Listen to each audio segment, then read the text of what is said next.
எல்லாருக்கும் வணக்கம். வந்திருக்கிற பெரியவங்க எல்லாருக்கும் வணக்கம்.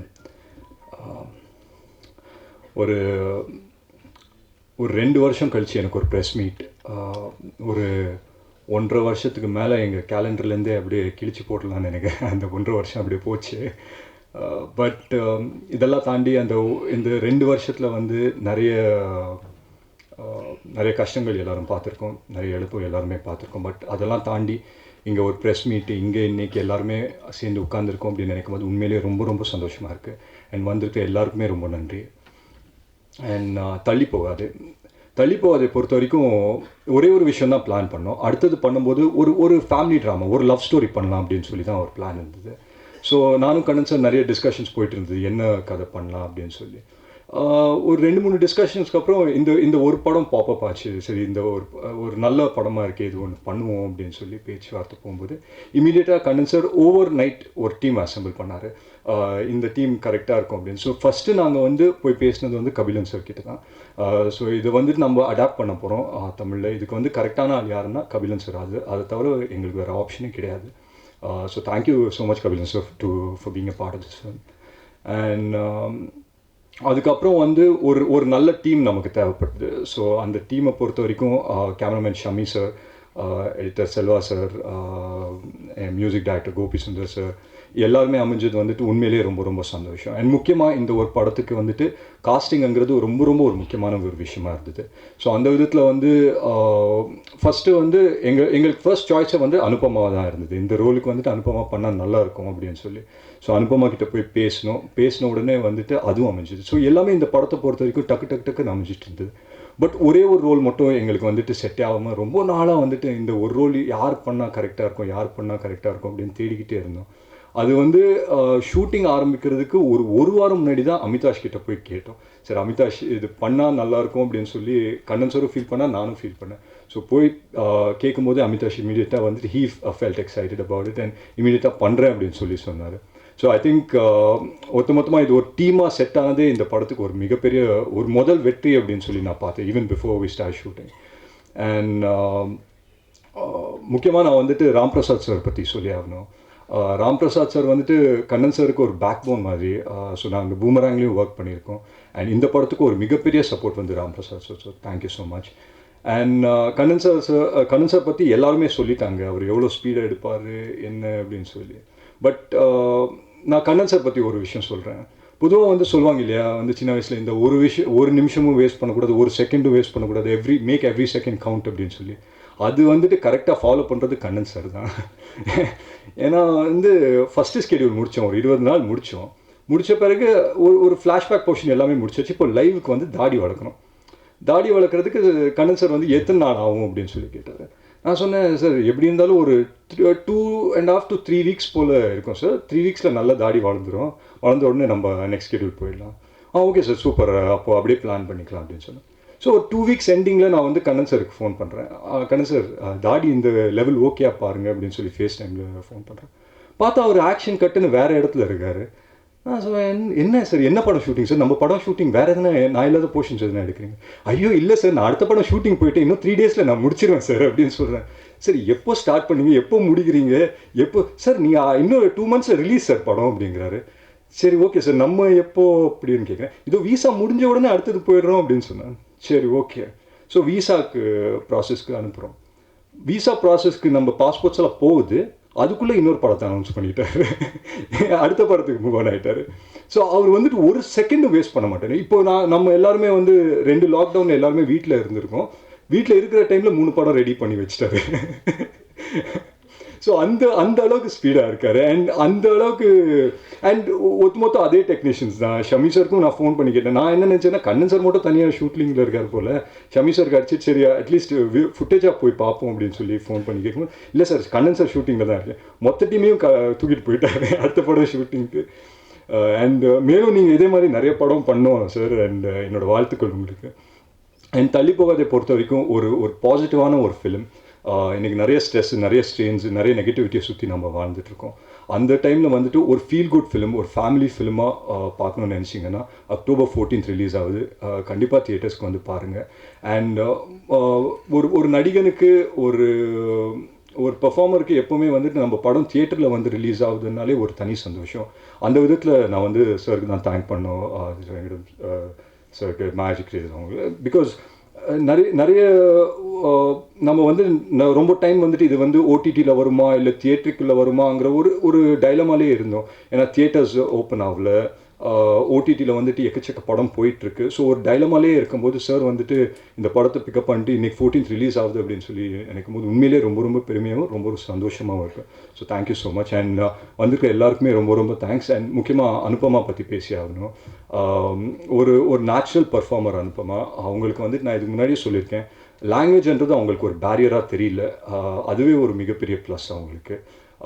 ஸோ அவங்களும் I think it'll be a really really important film for her.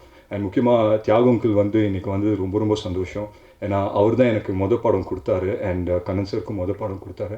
And he's always been a huge support to all of us. And இன்றைக்கும் எங்கள் எல்லாரையும் சப்போர்ட் பண்ண வந்ததுக்கு ரொம்ப ரொம்ப நன்றி சார். Thanks sir. இங்கே வருகை தந்திருக்கும் பத்திரிகை மற்றும் தொலைக்காட்சி ஊடக நண்பர்கள் அனைவருக்கும் வணக்கம். இன்றைக்கி இந்த அளவுக்கு 2007 சத்யஜோதி தியாக சாரால் அறிமுகம் செய்யப்பட்டு ஜெயம் கொண்டான்ற ஒரு படத்தில் ஆரம்பித்த ஒரு பயணம் இன்றைக்கி 2021 வரைக்கும் ஒரு 11 ஃபிலிம் டைரக்ட் பண்ணியிருக்கேன், ஒரு 7 ஃபிலிம் ப்ரொடியூஸ் பண்ணியிருக்கேன்னா அதுக்கு முக்கிய காரணம் தியாக சார் தான். தியாக சார் அவர் என்னை அறிமுகம் படுத்தலைன்னா இன்றைக்கி இந்த அளவுக்கு நான் வந்திருக்க மாட்டேன். அது என் வாழ்நாள் முழுதும் மறக்க மாட்டேன். தியாக சார் வந்து கிட்டத்தட்ட ஒரு ஃபேமிலி மெம்பர் மாதிரி. அவரால் தான் இன்றைக்கி இந்த அளவுக்கு நான் வந்திருக்கேன். நன்றி தியாக சார். எனக்கு மட்டும் இல்லை, அதர்வாவுக்கும் அவர் தான் அறிமுகம் பண்ணியிருக்காரு. ஸோ அந்த விதத்தில் தியாக சார் எங்களுக்கு ரொம்ப இம்பார்ட்டண்ட்டான ஒரு விஷயம். அண்டு தள்ளி போகாது. இந்த படம் எனக்கு ஒரு கண்டென்ட் காதல் எப்படி ஒரு நல்ல ஒரு ரீச் இருந்ததோ, ஒரு நல்ல நேம் இருந்ததோ, அதே மாதிரி தள்ளி போகாதெல்லாம் இருக்கும். ஏன்னா இது ஸ்கிரிப்ட் ரொம்ப ஒரு ஸ்ட்ராங்கான ஒரு படம் பார்க்கும்போதே தெரிஞ்சது. இது வந்து ஒரு அழுத்தமான ஒரு கதை, ஒரு என்டர்டெய்னிங் இருக்குது, எல்லாராலையும் கனெக்ட் பண்ணிக்க முடியும், எல்லார் லைஃப்லேயும் வந்து ஒரு விஷயம் இருக்குது, அதை வந்து ஈஸியாக கனெக்ட் பண்ணிக்க முடியும்னு எனக்கு தோணுச்சு. அதுக்கு இந்த படத்தை நாங்கள் செலக்ட் பண்ணி அதுரா சார் தான் இந்த படத்தை எனக்கு ரெஃபர் பண்ணார். சார் நாங்கள் பூமராங்னு ஒரு படம் பண்ணி ரிலீஸ் பண்ணதுக்கப்புறம் அடுத்த படமும் ஒரு டைரக்டர் கூட அவர் ஒர்க் பண்ணியிருக்காருன்னா, ஸோ அந்த மொதல் படத்தில் நான் அவர்கிட்ட மரியாதையாக நடந்திருக்கேன்ற ஒரு எனக்கு ஒரு சந்தோஷமாக இருந்தது. செகண்ட் ஃபிலிமை நாங்கள் ஒர்க் பண்ணோம். அவர் சொல்லி ரெஃபர் பண்ணி தான் இந்த படத்தை பார்த்தேன். ரொம்ப ரொம்ப நல்லா இருந்தது. அதை முறையாக அனுமதி பெற்று இந்த படத்தை எடுத்தோம். சென்னை அப்புறம் ஃபாரின் எல்லாமே அந்த கதையில் இருந்தது. ஸோ நிச்சயமாக தள்ளி போகாத வந்து எந்த விதத்துலையும் டிசப்பாயின்மெண்ட் இருக்காது. எல்லாருக்கும் ஒரு பிடித்தமான ஒரு படம். எப்படி ஒரு 96, எப்படி ஒரு வினை தாண்டி வருவாயா, ஒரு மௌனராகம், இதயம், இந்த மாதிரி ஒரு படம் வந்து ஒரு க்ளீனாக ஒரு அழகாக எந்த இடத்துலையும் ஒரு ஆபாசமான ஒரு எந்த காட்சிகளும் இல்லாமல் ஒரு ஆஸ்தட்டிக்காக இருக்கும். அதுக்கு இந்த படம் முக்கியமாக இருக்கும். நான் நன்றி சொல்கிறது வந்து ராம் பிரசாத் சார். அவர் வந்து எனக்கு ஈவென்ட் தந்தர்லேருந்து பெரிய ஒரு பேக் போன் மாதிரி சப்போர்ட் பண்ணிகிட்டே இருந்தார். ஃபினான்ஷியல் எந்த நேரத்தில் போய் கேட்டாலும் கொடுப்பாரு. ஏன் கொடுக்குறாருன்னா நான் திருப்பி அவர் கரெக்டாக கொடுத்துருக்கேன், அதனால் அவர் எனக்கு கொடுக்குறாரு.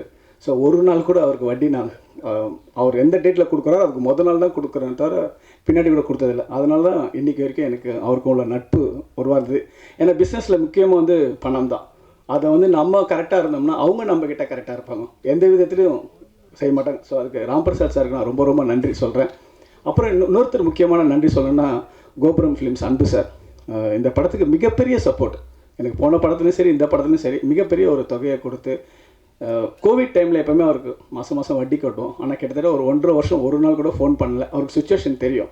ஸோ அதை புரிஞ்சு எங்களுக்கு மிகப்பெரிய உதவி பண்ண அன்பு சாருக்கு நான் இந்த நேரத்தில் நான் நன்றி சொல்லிக்கிறேன். அண்டு இந்த படத்தை வந்து முறையாக கொண்டு போய் சேர்க்கறதுக்கு ஒரு கரெக்டான ஒரு டிஸ்ட்ரிபியூட்டர் வேணும். அது வந்து ஒரு சாதாரண பணி இல்லை. ஒரு படம் எடுக்கிறத விட மிக கடினமான பணி வந்து அது கரெக்டாக தேட்டர் போட்டு அது மக்கள்கிட்ட சேர்ற ஒரு விஷயம். அதுக்கு திருவேங்கடம் சார் அவர் பர்ஃபெக்டான ஒரு பர்சன். ரொம்ப ரொம்ப ஸ்ட்ரெயிட் ஃபார்வர்டு. அவர்கிட்ட அந்த ஒளிவு மறைவு இந்த வடவடா கொடகடா அதெல்லாம் கிடையாது. முடியும்னா முடியும், முடியாதுன்னா முடியாது சார், இது ஒர்க் அவுட் ஆகாது சார். அந்தளவுக்கு ஒரு ஸ்ட்ரெயிட் ஃபார்வர்டான ஒரு பர்சன் சார். திருவேங்கடம் சாருக்கு நான் ரொம்ப ரொம்ப நன்றி சொல்கிறேன்.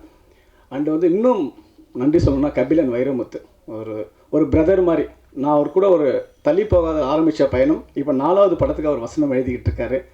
ஸோ அந்தளவுக்கு நாங்கள் ஒரு உறவு இருக்குது. டெய்லி ஃபோன் பண்ணுறோம். அதுக்கு முக்கியமான காரணம் வந்து அவருடைய எழுத்து திறமை தான். தள்ளி போகாதல வந்து வசனம் வந்து அந்தளவுக்கு ஒரு பவர்ஃபுல்லாக இருக்கும். ஒரு அப்பா வந்து தான் பொண்ணுக்கிட்ட சொல்கிறாரு, உங்கள் தலைமுறைக்கு எது சந்தோஷம்னு எனக்கு தெரியாதுமா, ஆனால் எங்கள் தலைமுறைக்கு உங்கள் சந்தோஷம் தான் எங்கள் சந்தோஷம் அப்படின்ற ஒரு வார்த்தையும். அப்புறம் இன்னொன்று வந்து நாம் தேடுற பல விஷயங்கள் நம்ம பக்கத்தில் இருக்கும், ஆனால் அதை அடையிறதுக்கு ரொம்ப தூரம் சுற்றி வரணும். இது வந்து சும்மா ஒரு சாம்பிள் தான். ஆனால் படம் முழுக்க ஒரு ஒரு ஒரு அழகான ஒவ்வொரு இடத்துலையும் கை தட்டுற மாதிரி ஒரு பாடல் வரிகளாக இருக்கட்டும், ஒரு வசனமாக இருக்கட்டும், எந்த இடத்துலையும் தன்னுடைய தனித்தன்மையை அவர் இழக்கவே இல்லை. அவர் வந்து வேறு யாரையுமே வந்து வைரமுத்து சார் சன்னு அவர் அந்த மாதிரிலாம் அதை அவர் எடுக்கவே இல்லை. அவருக்குன்னு ஒரு பாதையை அமைச்சு அதை மிக நேர்த்தியாக பயணிக்கிற கபிலன் வைரமுத்தோட இன்னும் நான் தொடர்ந்து படம் பண்ணணும்னு ஆசைப்பட்றேன், பண்ணிக்கிட்டே இருக்கேன். அண்டு சௌந்தர் அண்ணன் மிகப்பெரிய சப்போர்ட்டு. ஜெயங்கொண்டானில் வந்து ஜெயங்கொண்டான் முடிச்சுட்டு அடுத்த படம் தியாகி சாருக்கு தான் பண்ண வேண்டியது இருந்தது. சார் அவர் கண்ணனுக்கு வெளியில் ஒரு வாய்ப்பு இருக்குது, அவர் போய் பண்ணட்டும், அவர் கல்யாணம் பண்ணட்டும் அப்படின்னு சொல்லி எனக்காக சப்போர்ட் பண்ணி தியாகி சார்கிட்ட என்னை வந்து செகண்ட் ஃபிலிம் சத்யஜித்தில் பண்ணாமல் தனஞ்சய் சாருக்கு பண்ண வச்சது சௌந்தர் அண்ணன், அந்த இதில் நன்றி. அண்ட் வந்து அமிதாஷ் வந்து ரொம்ப ரொம்ப டிஃபிகல்ட் வந்து அந்த இன்னொரு லீட் ரோல் அது கரெக்டாக அமையலைன்னா அந்த ஃபுல் படமே வந்து ஸ்ட்ரக்சரே வந்து வேஸ்ட் ஆகிடும். ஏன்னா அதர்வா ஹீரோயின் 2 பேருமே பர்ஃபெக்டாக இருக்காங்க, அதுக்கு ஈக்குவலாக வந்து ஒரு தேர்ட் 3 பேருமே ஒரு டைமென்ஷன் மாதிரி. அதில் ஏதாவது ஒரு சின்ன புள்ளி கூட ஒரு கோணல் ஆகிடுச்சுன்னா அந்த ஒட்டுமொத்த படமே இதுவாகிடும். ஸோ அந்த விதத்தில் அமிதாஷோட பெர்ஃபார்மன்ஸாக இருக்கட்டும், ப்ரெசன்ஸாக இருக்கட்டும், அவங்க லுக்கு, ஈச் அண்ட் எவ்ரி விஷயமும் அவர் வந்து ரொம்ப அழகாக பண்ணார். ரொம்ப நன்றி அமிதாஷ். அவ்வளோ பெரிய சப்போர்ட் இருந்தது. ஒரு ஒரு பெரிய இடத்து பிள்ளை ஒரு சின்ன இடத்துல கூட ஒரு மரியாதை குறைவாக தான் அப்படிலாம் நினைக்கவே இல்லை. கிட்டத்தட்ட ஒரு யூனிட் அவ்வளோ சாதாரணமாக இருந்தார். அவருக்கு வாழ்க்கையில் நான் என்னென்னைக்கும் நான் நன்றி சொல்வேன். அண்ட் தியாகி சார், அப்புறம் செல்வா எடிட்டர் யுவன் தந்திலேருந்து பண்ணிகிட்ருக்காரு. ஸோ அவருக்கு, அப்புறம் இந்த ஆர்ட் டைரக்டர் ராஜ்குமார், நீங்கள் படம் பார்க்கும்போது அவ்வளோ நல்லாயிருக்கும் அவருக்கும். அண்டு சண்முக சுந்தரம் 96 படம் பண்ணார், அவரால் வர முடியல, பட் இருந்தாலும் ரொம்ப அழகான ஒரு ஒளிப்பதிவை கொடுத்துருந்தார். நான் அவருக்கும் இந்த நேரத்தில் நன்றி சொல்லிகிட்டு இருக்கேன். இந்த படத்தில் ஒர்க் பண்ணேன். அப்புறம் வந்து ஓம் சரண் எக்ஸிக்யூட்டிவ் ப்ரொடியூசர், அவர் வந்து ஃபாரின்லலாம் வந்து ஒரு பொள்ளாச்சியில் ஷூட் பண்ணால் எப்படி கண்ட்ரோலாக பண்ண முடியுமோ அதே காசு பொள்ளாச்சியில் ஷூட்டிங் நடக்கிற எவ்வளோ வருந்தோ அதே அளவுக்கு தான் ஃபாரின்லேயும் பண்ணார். அந்த ஈக்குவலான செலவு தான் அங்கே பண்ணார். ஒரு பெரிய மேஜிக். எனக்குலாம் ரொம்ப ஷாக்கிங்காக இருந்தது. நான்லாம் நிம்மதியாக நாங்கள் டைரக்ஷன் பண்ண முடியும்னா அதுக்கு எனக்கு மிகப்பெரிய சப்போர்ட்டாக இருந்தது ஓம் சரண் எக்ஸிக்யூட்டிவ் ப்ரொடியூசர். நிச்சயமாக ஃப்யூச்சரில் ஒரு பெரிய ப்ரொடியூசராக வருவார். அவருக்கு அதுக்கான எல்லா திறமையும் இருக்குது. அப்புறம் இன்னொரு சகோதரர் வந்து சுரேஷ் சந்திரா சார், இந்த படத்தை வந்து எனக்கு எல்லா விதத்துலையும் சப்போர்ட் பண்ணார்.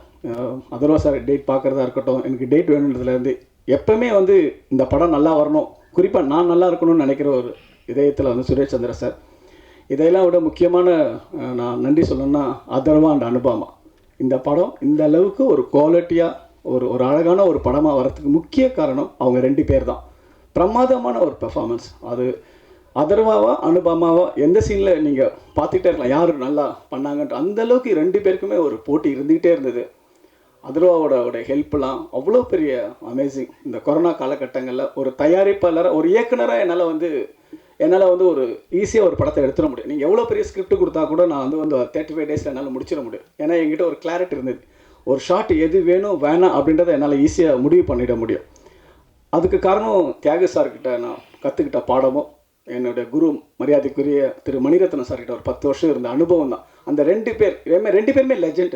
அவங்க வந்து சாதாரணமாக ஈஸியாக தியாகி சார்கிட்டலாம் போய் ஒரு கதை சொல்லி டைரக்ட்லாம் பண்ணவே முடியாது. அதுக்கெலாம் ஒரு பெரிய ஸ்டெப்ஸ் இருக்குது, நிறைய டோர் இருக்குது. அத்தனை கதவை திறந்தால் தான் கடைசியில் ஒரு குட்டி சேர் போட்டு உட்கார வைப்பாங்க. ஈஸியாக போய் ஃப்ரைடே கதை சொல்லிவிட்டு மண்டே டைரக்ட்லாம் ஆகவே முடியாது. நான் கதை சொல்லி 2 வருஷம் வெயிட் பண்ணேன் சத்யஜோதியில். கிட்டத்தட்ட ஒரு 250 தடவையாவது அந்த கதையை சொல்லியிருப்பேன். திடீர்னு கூப்பிட்டு கேட்பேன், கரெக்டாக இருக்கானா, இவன் ஃபோக்கஸ்டாக இருக்கானா, இல்லை எதாவது மாற்றி விட்டானா அப்படின்ற மாதிரி. கரெக்டாக 2 இயர்ஸ்க்கு அப்புறம் தான் எனக்கு அந்த டைரக்ஷன் சான்ஸ் கிடச்சிது. அந்த ஒரு ஆழமான ஒரு ஸ்ட்ராங்கான ஒரு பேஸ்மெண்ட்டு தான் 11 படம் இயக்க பண்ணுறதுக்கு முக்கிய காரணம் தியாகி சார் தான். ஸோ இப்போ வரவங்களாம் என்னோடய படத்தில் ஒரு பையன் வந்தான், ஃபஸ்ட்டு ஷெட்யூல் ஒர்க் பண்ணான், செகண்ட் ஷெட்யூல் எங்கே ஆளுங்காலம் பார்த்தா சார் அவன் டைரக்டர் ஆகிட்டானாங்க. மொத்தமாக 10 நாள் தான் ஒர்க் பண்ணான், போதும் சார்ன்ட்டான். ஸோ இன்றைக்கி வரவங்க ஒரு 10 டேஸுக்கு மேலே யாருமே ஒரு அந்த பொறுமை கூட இருக்கிறதில்ல. அப்புறம் அதனால தான் அந்த ப்ரொடியூசர்ஸ்லாம் நிறைய பேர் லாஸ் ஆகி ப்ரொடியூசர்ஸ் கவுன்சிலில் சண்டைக்கு வந்துடுறாங்க. ஸோ ஒரு உதவி இயக்குனர்ன்றது முக்கியமாக ஒரு 5 இயர்ஸ் அது கற்றுக்கிட்டு வரணும். அதுவும் தியாகி சார் மாதிரி, மணிரத்னம் சார் மாதிரிலாம் ஒர்க் பண்ண ஒரு வாய்ப்பு கிடைச்சது எனக்கு ரொம்ப நன்றி. அண்டு அதை விட இன்றைக்கி நான் இந்த அளவுக்கு வந்திருக்கிறது முக்கியமான காரணம் பத்திரிகை நண்பர்கள் ஒருத்தர் பேரும் சொல்லி எனக்கு அந்தளவுக்கு எனக்கு பழக்கம். அவ்வளோ சப்போர்ட், கொஞ்சம் நெஞ்சம் இல்லை. என்னுடைய படங்கள்னும் போதே ஒரு சின்ன ஒரு முக்கியத்துவம் கொடுத்து நல்லா வரணும்னு நினச்சது ப்ரெஸ் ரிப்போர்ட்டர்ஸ், அப்புறம் டிஜிட்டல் ஜெகதீஷ், அத்தனை பேருக்கும் நன்றி. யாராவது விட்டு இருந்தால் என்ன மன்னிச்சிருங்க. வருகை தந்த அனைவருக்கும் நன்றி. தள்ளி போகாதே, கண்டிப்பாக 14th ரிலீஸ் பண்ணுறோம். நிச்சயமாக ஒரு பேசும் பொருள் படமாக இந்த படம் இருக்கும். இது ஏதோ லைக் வெள்ளிக்கிழமை வந்துட்டு அடுத்த வெள்ளிக்கிழமை மறையிற படம் இல்லை. இது ஒரு அழுத்தமான ஒரு இதயம் மாதிரி, ஒரு 96 மாதிரி அழுத்தமாக தன் கால் தடத்தை பதிச்சுட்டு தான் போகும். அதில் எந்த மாற்று கருத்தும் இல்லை, மாறவும் மாறாது. வருகை தந்த அனைவருக்கும் நன்றி, வணக்கம். எல்லாருக்கும் வணக்கம். தள்ளி போகாதே இந்த படத்துக்கு வசனமும் பாடல்களும் எழுதின அந்த ஒரு சமயம் வந்து எனக்கு இந்த படத்துடைய ஒரு கதாபாத்திரமாகவே மாறின மாதிரி ஒரு உணர்வை தந்தது. இந்த படம் பார்க்குற உங்களுக்கும் அந்த அந்த உணர்வு வரும் அப்படின்னு நான் நம்புகிறேன். திரு கண்ணன் சார் அவர்களுக்கு வந்து என்னுடைய மனமார்ந்த ஒரு நன்றி. இந்த பேண்டமிக் டைமில் தமிழ் சினிமாவில் ஒருவரை வந்து நம்பிக்கையோடு பார்ப்பது அப்படின்றது ரொம்ப அரிது. அதுவும் ஒருத்தரை வந்து எப்பவும் புன்னகையோடையே பார்க்கறதுன்றது ரொம்ப ரொம்ப அரிது. கண்ணன் சார் அப்படி இருந்தார். அவர் வந்து எங்கேயுமே நிற்கலை, அவர் தொடர்ந்து ஓடிக்கிட்டே இருந்தார். அவரை பார்க்கும்போதே ரொம்ப ஒரு நமக்கு ஒரு பாசிட்டிவ் எனர்ஜி வரும். ஸோ அவருக்கு என்னுடைய மிகப்பெரிய நன்றியை நான் சொல்லிக்கிறேன். இந்த படம் வந்து ஒரு காதலை பற்றியும் திருமணத்தை பற்றியும் வந்து ரொம்ப ஒரு சுவாரஸ்யமான ஒரு வண்ணமயமான ஒரு உரையாடலாக இந்த படம் அமைஞ்சிருக்கு. இந்த படத்தில் வந்து எல்லா டெக்னீஷியன்ஸுமே வந்து அவங்களுடைய ஒரு ஒரு ஒரு முழு திறனை வெளிப்படுத்துவதற்கான ஒரு வாய்ப்பை இயக்குனர் கண்ணன் அவர்கள் வந்து ஏற்படுத்தி கொடுத்துருக்காரு. என்கிட்ட சமீபத்தில் வேறு ஒரு துறையை சேர்ந்த ஒரு நண்பர் வந்து என்கிட்ட கேட்டார், ஏன் உங்கள் தமிழ் சினிமாவில் வந்து இந்த ரத்தம் தெறிக்காத மாதிரி, இந்த வன்முறை வெறியாட்டம்லாம் இல்லாத, இந்த பழிக்கு பழி வாங்காத, இந்த அருவா துப்பாக்கி கத்தி இதெல்லாம் இல்லாமல் படங்கள்லாம் வரவே வராதா, அதெல்லாம் நாங்கள் பார்க்க மாட்டோமா அப்படின்ற மாதிரி சும்மா ஒரு விளையாட்டு கேட்டார். தள்ளி போகாதே வருது. இந்த படத்தில் வந்து ரொம்ப ரத்தம் தெறிக்காது, பெரிய வன்முறை வெறியாட்டம்லாம் இருக்காது. ரொம்ப ஒரு மிதமான ஒரு மகிழ்ச்சி தரக்கூடிய ஒரு படமாக இருக்கும். ஒவ்வொரு படமும் பார்த்துட்டு வெளியில் வரும்போது ரசிகருக்கு ஒரு டேக்அவே இருக்கும். இந்த படம் பார்த்துட்டு வரும்போது பொதுவாகவே இந்த பலவிதமான ஒரு பிரச்சனைகளால் வந்து எல்லாருக்குமே வந்து ஒரு விதமான மன அழுத்தம் வந்து கூடியிருக்கு அப்படின்னு ஒரு மருத்துவ உண்மை சொல்லுது. இந்த படத்தை பார்த்துட்டு வெளியில் வரும்போது இறுக்கமாக இருந்த மனங்கள் வந்து கொஞ்சம் இளகி இருக்கும். டெஃபினட்டாக அந்த மாதிரியான ஒரு உணர்வை இந்த படம் நிச்சயமாக ஏற்படுத்தும். இந்த படத்தில் வந்து அதர்வா அவர்கள் வந்து ஒரு கேரக்டராக வாழ்ந்திருக்கார். எனக்கு வந்து ரொம்ப ரொம்ப மகிழ்ச்சியாக இருந்தது அந்த படம் பார்க்கும்போது. என்னதான் நம்ம வசனம்லாம் எழுதினாலும் பாட்டெல்லாம் எழுதினாலும் அது அந்த ஸ்பாட்டில் எப்படி டெலிவர் ஆகுது அப்படின்றது ரொம்ப முக்கியமான ஒரு விஷயம். குறிப்பாக இந்த படத்தில் பல இடங்கள் சொல்லலாம். குறிப்பாக வந்து வெளிநாட்டில் வந்து அவங்க ஒரு தம்பதி வந்து அவங்களுடைய பிரிவை வந்து அனௌன்ஸ் பண்ணும்போது அந்த இடத்துல வந்து திரு அதர்வா அவர்கள் வந்து ஒரு வசனம் பேசணும். அது வந்து ரொம்ப அழகாக டெலிவர் பண்ணியிருந்தார். அவ்வளோ ஒரு லைஃப் இருந்தது, அவ்வளோ ரொம்ப என்ன சொல்கிறது, ஒரு இளமை இருந்தது, எல்லாமே கலந்துருந்தது அதில். அந்த மாதிரி வந்து ஒவ்வொரு இடத்துலையும் அவரும் அனுப்பமா அமிதாஷ் எல்லாருமே ரொம்ப அழகாக அதில் பெர்ஃபார்ம் பண்ணியிருக்காங்க. என்னுடைய நண்பர் ஜெகன் அவரும் நானும் வந்து ஒரு ஒற்றுமை என்னென்னா, நாங்கள் 2 பேருக்குமே எங்களுக்கு குரு வந்து கேவி ஆனந்த் சார். அவர் இன்று இல்லை என்றாலும் அவருடைய ஒரு வாழ்த்துக்கள் இருக்குது அப்படின்னு நான் நம்புகிறேன். ஜெகன் அவரோட சேர்ந்து நிறைய படங்கள் நான் பண்ணியிருக்கோம். இப்போ தள்ளி போகாதே, இந்தியன் 2 இன்னும் நிறைய பயணம் போயிட்டுருக்கு, கவன் போயிட்டுருக்கு. ஸோ இந்த படம் வந்து ஒரு கண்ணன் சார் சொன்ன மாதிரி ரொம்ப ஒரு அழுத்தமான ஒரு படமாக இது இருக்கும். இந்த படத்துக்கு உங்களுடைய வரவேற்பு வேண்டும். நன்றி, வணக்கம். தள்ளி போகாதே இந்த விழாவிற்கு வந்திருக்கும் அனைவருக்கும் என்னுடைய வணக்கத்தை முதல்ல தெரிவித்து கொள்கிறேன். ட்ரெய்லர் வந்து ரொம்ப அற்புதமாக இருந்தது கண்ணன். நிஜமாக வந்து இது வந்து ஒரு ஸ்ட்ராங்கான லவ் சப்ஜெக்ட்டுங்கிறது எனக்கு நல்லாவே தெரியுது. கேமராமேன் பற்றி நான் கட்டாயம் சொல்லணும், ரொம்ப நல்லா பண்ணியிருக்கிறாரு, அற்புதமாக பண்ணியிருக்கிறாரு. அவர் வரலன்னு நினைக்கிறேன் இல்லையா, ரொம்ப நல்லா. அதர்வா வந்து எனக்கு வந்து சின்ன வயசுலேருந்தே தெரியும். அவங்க அப்பா வந்து இதயம் பண்ணும்போது அவங்க வீட்டுக்கெல்லாம் அடிக்கடி அழைப்பார். நான் போயிருக்கேன். அப்போ வந்து ரொம்ப சின்ன பிள்ளை. அவர் தங்கச்சி அக்கா அக்கா அவங்கெல்லாம் வந்து நான் பார்த்துருக்கேன் நிறைய தடவை. இதயம் பண்ணார். அதுக்கப்புறம் என்றும் அன்புடன் பண்ணார். நாங்கள் வந்து 2 பேருமே வந்து ஒரு நல்ல நண்பர்களாகவே நாங்கள் அதுக்கப்புறம் பழகிட்டு இருந்தோம் முரளி.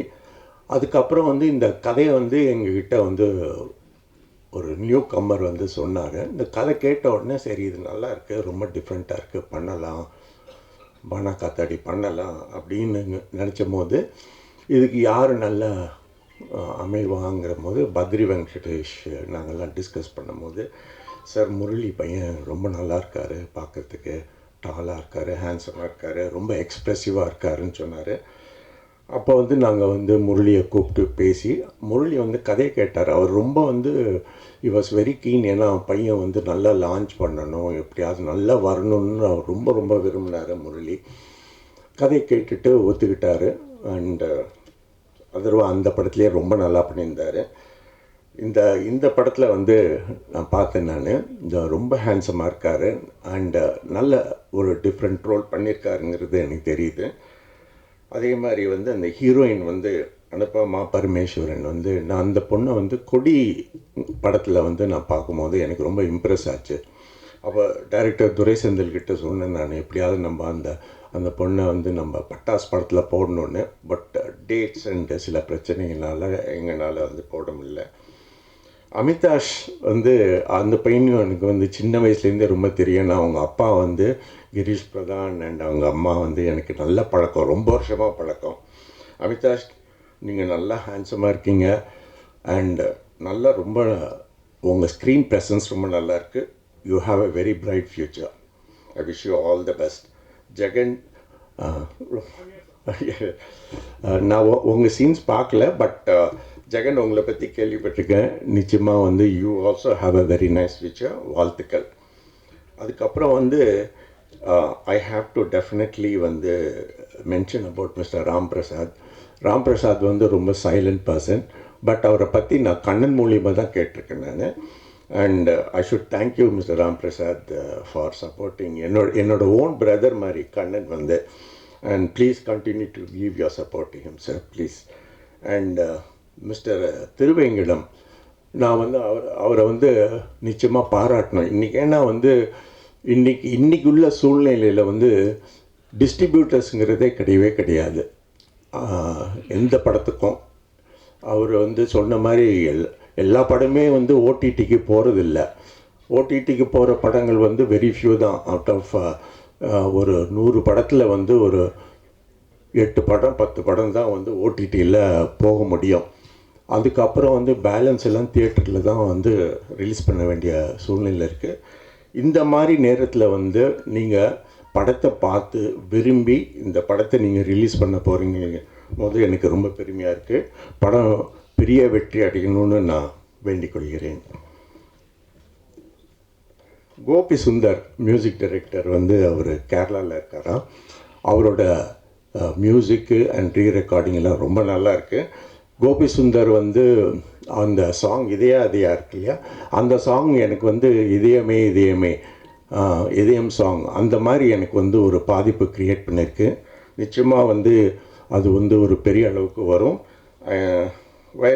கபிலன் வைரமுத்து தான் எழுதியிருக்கார் இல்லையா, ரொம்ப நல்லாயிருக்கு. ரொம்ப வெரி இம்ப்ரெசிவ் சாங். எனவே இந்த படத்தில் பங்கு பெற்ற அத்தனை டெக்னீஷியன்ஸுக்கும் என்னுடைய வாழ்த்துக்களை நான் முதல்ல சொல்ல கடமைப்பட்டிருக்கேன். அதுக்கப்புறம் வந்து ஜெகன் கேட்டார், மணிரத்னத்தை நீங்கள் கதை இவ்வளோ தடவை கேட்டிங்களான்னு. நானும் மணிரத்னமும் சின்ன வயசுலேருந்தே ரொம்ப க்ளோஸ் ஃப்ரெண்ட்ஸாக இருந்தோம். அவரும் நாங்களாம் வந்து பல வருடங்கள் வந்து நிறைய கதைங்களை வந்து நாங்கள் பேசியிருக்கோம். 2 பேருமே அந்த டைமில் நானும் வந்து ப்ரொடியூசராக இல்லை, பட் நான் வந்து அப்போ தான் ஃபாரின்லேருந்து வந்த டைமு. நானும் மணியும் அடிக்கடி மீட் பண்ணி கதைகளை பற்றி பேசுவோம். 2 பேர்த்துக்குமே வந்து சினிமா மேலே பயங்கர வந்து ஒரு பேஷன். அப்போ வந்து மணி வந்து ஒரு நாளைக்கு வந்து என்கிட்ட வந்து சொன்னார், என்கிட்ட ஒரு நல்ல ஸ்கிரிப்ட் இருக்குது நம்ம பண்ணலாம் அப்படின்னு வந்து என்கிட்ட வந்து கேட்டார்.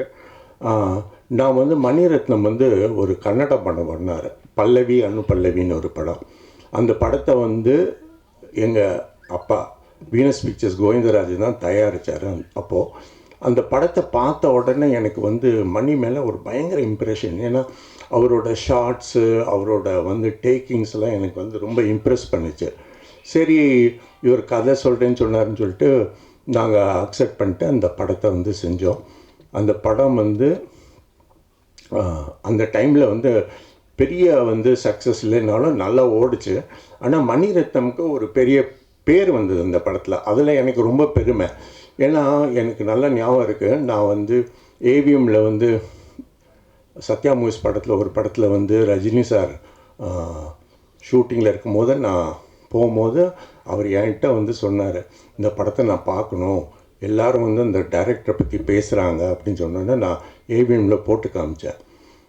போட்டு காமிச்ச உடனே வந்து அவர் வந்து இம்மீடியட்டாக வந்து அப்போது அங்கே இருந்த எல்லா டெக்னீஷியன்ஸ், எஸ்பி முத்துராமன் சார் எல்லாரையும் கூப்பிட்டு மணிரத்னம் பற்றி புகழ்ந்து, அதுலேருந்து பார்த்திங்கன்னா அவர் பெரிய க்ரோத்தில் வந்துட்டார். அது எனக்கு ரொம்ப நிச்சயமாக வந்து ஒரு பெருமையான விஷயம். இன்றைக்கும் நாங்கள் நண்பர்களாக இருக்கிறோம். அண்டு கண்ணனை பற்றி நான் கட்டாயம் நான் சொல்ல கடமைப்பட்டிருக்கேன். கண்ணன் வந்து எனக்கு வந்து 1995லேருந்து எனக்கு பழக்கம். எப்படின்னா நான் வந்து அப்போது ஜெயிப்பது நிஜம்னு ஒரு சீரியல் பண்ணோம் சன் டிவியில். அந்த சீரியல் பண்ணும்போது மனோபலா டைரக்டர். பட் மேக்ஸிமம் வந்து அந்த சீரியலோட சக்ஸஸுக்கு வந்து கண்ணன் தான் காரணம். அவரோட ஹார்ட் ஒர்க், பிளானிங், அந்த டைம்லேருந்தே அவர் நல்லா பிளான் பண்ணுவார். அதுக்கப்புறம் வந்து அவர் மணிரத்னம் ஜாயின் பண்ணார். ஜாயின் பண்ணி மணிக்கிட்ட வந்து நல்ல பேர் வாங்குறது ரொம்ப கஷ்டம். இவர் வந்து என்கிட்ட கதை சொல்லிட்டதுக்கப்புறம் நான் மணிக்கிட்ட ஃபோன் பண்ணி கேட்கும்போது அவர் வந்து ஒரு பெரிய சர்டிஃபிகேட் கொடுத்தாரு. இல்லை வந்து ரொம்ப வந்து டேலண்டட் பாய், தைரியமாக நீங்கள் பண்ணுங்கன்னு சொன்னார். ஸோ கண்ணன் வந்து அப்படி தான் வந்து டைரக்டரை நாங்கள் வந்து அக்செப்ட் பண்ணி படம் பண்ணோம். அந்த படத்தில் பார்த்தீங்கன்னா நான் சொல்கிறேங்க, ரொம்ப ஃப்ராங்காக சொல்கிறேன், எவ்ரி ஷாட் வந்து அவர் பிளான் பண்ணுவார். கண்ணன் வேஸ்ட்டே பண்ண மாட்டார். அந்த மாதிரி வந்து இன்றைக்கி உள்ள ஜென்ரேஷன் டைரக்டர்ஸ் எல்லாம் பண்ணிங்கன்னா நிறைய படங்கள் டெஃபிசிட் ஆகாது, நல்லா வந்து பட்ஜெட்டில் எடுக்கலாம். அந்த அளவுக்கு வந்து ஒரு நல்லாவும் எடுக்கக்கூடிய திறமையும் இருக்குது, அதே டைமில் வந்து காஸ்ட் கான்ஷியஸும் அவருக்கு இருக்குது. அதுக்கப்புறம் வந்து ஃபைனலாக I have to mention about Atharvaa. நீங்கள் வந்து தொடர்ந்து வந்து டிஃப்ரெண்ட் கைண்ட் ஆஃப் ரோல்ஸ் பண்ணணும்.